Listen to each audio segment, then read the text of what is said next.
All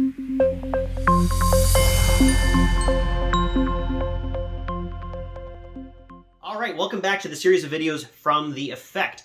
So this is going to be the only video on this particular chapter, chapter 11. It's also going to be the video that closes out part 1 of the book. We'll be back soon with part 2 of the book. So what this video is about, what this chapter is about, is what if all this stuff is just too darn hard, right? In this entire run-up to the book, we've been talking about, okay, if you want to get a causal effect, you need to think carefully about what your model is. You need to carefully draw out the causal diagram. You need to figure out all the pathways from X to Y. You need to be able to close them all down, make sure that you can actually measure all the things that you need to close down. Or you need to set up some sort of process whereby you can isolate just the front door paths. And that all sounds very difficult. And it's also all very dependent on us having a very good idea about what our causal diagram is.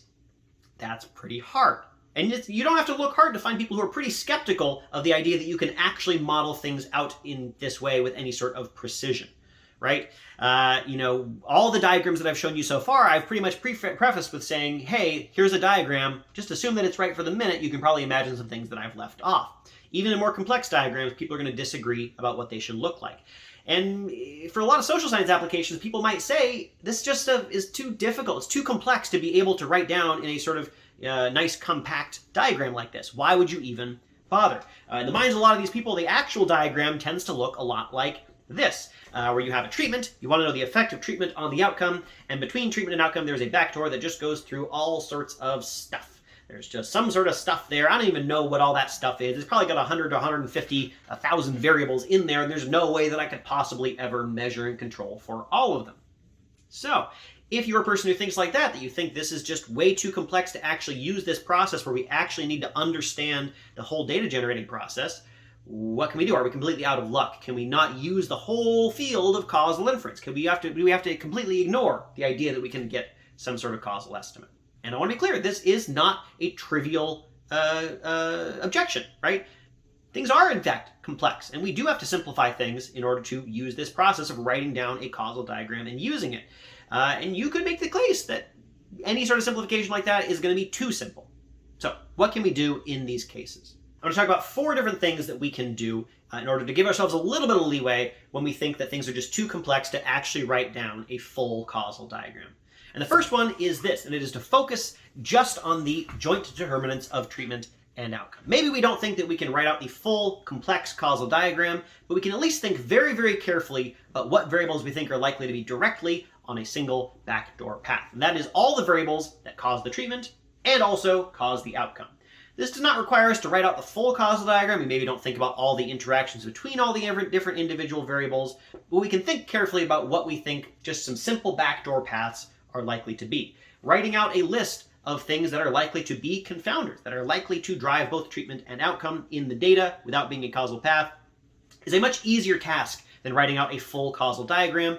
And honestly, it gets you most of the way there. You're going to miss out on some stuff by doing this simple approach where you only care about those simple backdoor paths. You're not going to catch all the collider variables, for example.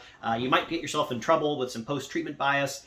But at the very least, you'll be thinking carefully about things you have to control for, even if you're not doing it the full proper way. So, the first way out of having to draw a full causal diagram is to do a very simplified one, where the only thing that you're looking at are the most obvious confounding variables that cause both the treatment and the outcome. And in fact, this is the way that a lot of researchers actually operate. They, instead of writing out a full causal diagram, they just think, what are my likely variables to be that simply cause the treatment and cause the outcome? I will have to deal with those. And if there's any that I can think of that I can't measure and control for, I got to do something about that. So that's approach number 1. Approach number 2 is something that is done by a lot of other kinds of researchers, and that is to use those front door identifying methods that I talked about in the last video. There are a lot of researchers who will basically say, why bother doing a big old causal diagram, finding all the pathways, because there's no way that when I get to the end, I'm going to actually be able to use that process, because there's going to be something that I can't measure or something that I've forgotten about and left out.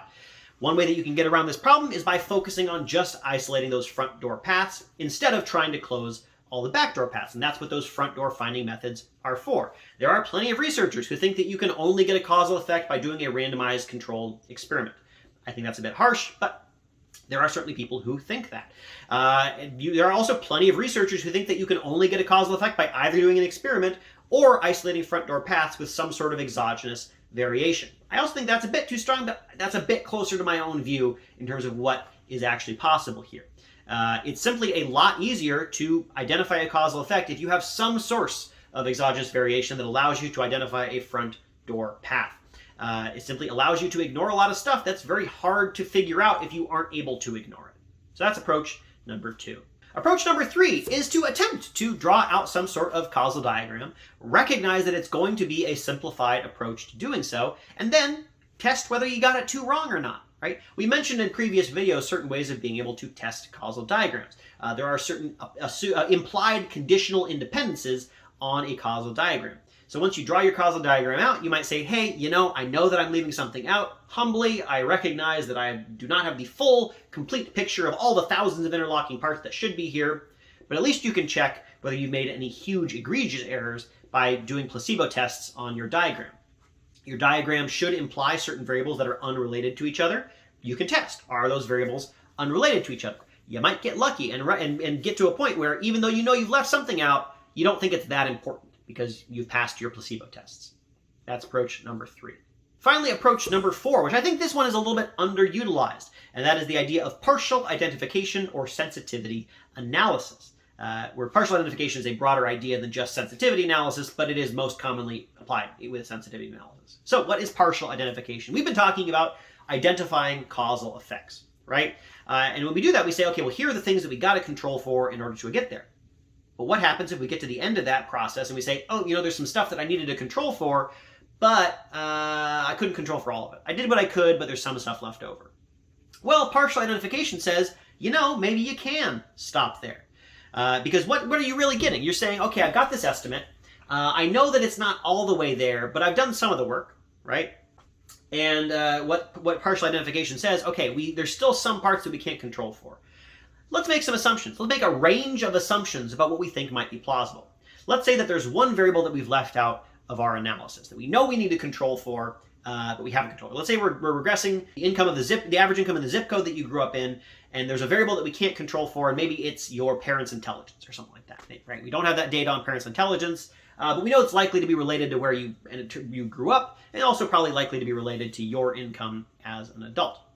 So what can we do? We can say, well, I couldn't control for it, but let's make some assumptions. What if I think that the relationship between your parents' income and where you grew up is super, super strong, right? I'll make the worst assumption I possibly can, and then I'll make that assumption, and I'll see if I assume that it's super, super strong, I can calculate out how bad I think my result is still going to be biased, right? I'm leaving out some control variable.